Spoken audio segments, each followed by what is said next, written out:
Hello student, इस video में मैं आपको ईपीसी फर्स्ट पठन एवं पाठों पर विमर्श का एक इम्पोर्टेंट टॉपिक संक्षेपण पढ़ाने जा रही हूँ।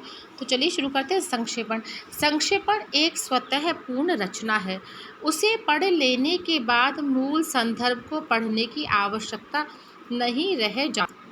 सामान्यतः संक्षेपण में लंबे चौड़े विवरण, पत्राचार आदि की सारी बातों को अत्यंत संक्षिप्त और क्रमबद्ध रूप से रखा जाता है। इसमें हम कम से कम शब्दों में अधिक से अधिक विचारों, भावों और तथ्यों को प्रस्तुत करते हैं। वस्तुतः संक्षेपण किसी बड़े ग्रंथ का संक्षिप्त संस्करण, बड़ी मूर्ति का लघु अंकन और बड़े चित्र का छोटा चित्रण है। इसमें मूल की कोई भी आवश्यक बात छूटने नहीं पाती।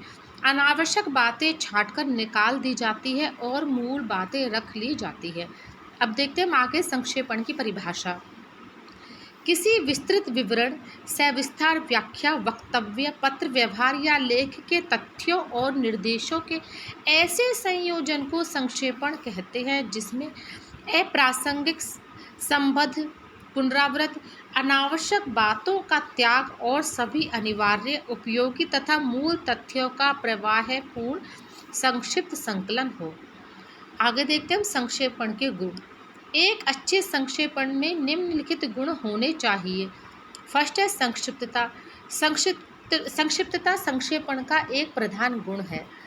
यद्यपि इसके आकार का निर्धारण और नियमन संभव नहीं है, तथापि संक्षेपण को सामान्यतः मूल का तृतीयांश होना चाहिए, किंतु इस बात का ध्यान अवश्य रखा जाए कि मूल की कोई भी आवश्यक बात छूटने न पाए।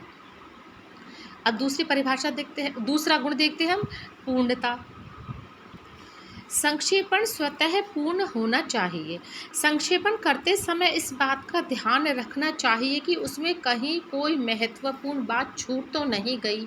आवश्यक और अनावश्यक अंशों का चुनाव खूब सोच समझकर करना चाहिए।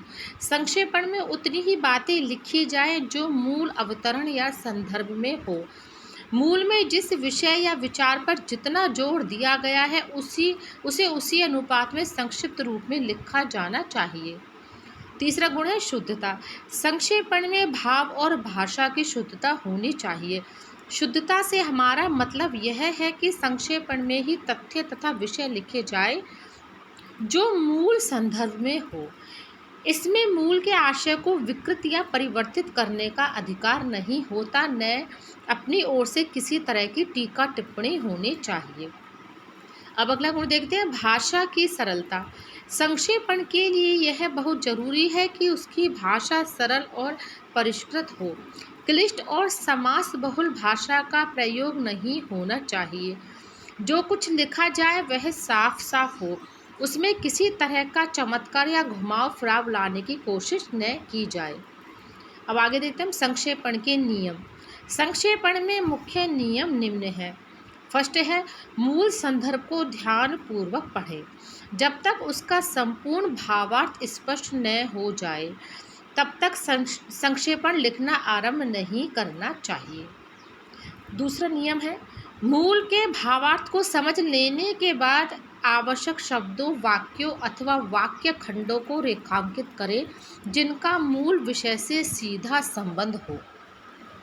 तीसरा नियम है, संक्षेपण को अंतिम रूप देने के पहले रेखांकित वाक्यों के आधार पर उसकी रूपरेखा तैयार करनी चाहिए।